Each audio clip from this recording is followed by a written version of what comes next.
पुरी रे 20 तारिख दिन दिन 3:23 समय सूर्य अस्त चतुर्दशी पर्व शेष हम एवं 3:23 पर ठारू रात्रि दीपावली एक रात्रि उत्सव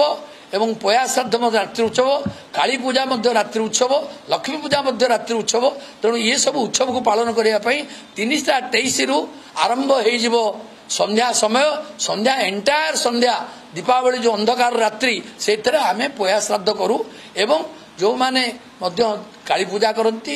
लक्ष्मी पूजा करती एवं तत्सहित दीपदान प्रक्रिया आरंभ हुए एवं आतशबाजी किछि अंश करा जाए किंतु सूर्य पराग हो सूर्य अस्त हो ता पर दिन 5:15 बेलू 16 बेलू एवं तापरे अमावास्या तिथि 5:30 पर्यंत होउछि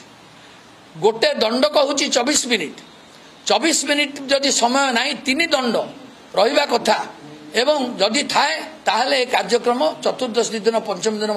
पालन करा जाई थांता किंतु एक दंडरू कम होउथुवारु 24 मिनिट रु कम हेई मात्र 14 मिनिट रहउथुवारु से भली कार्यक्रम जो माने करचंती ता प्रकृति तांग पई क्षतिकारक हेबो।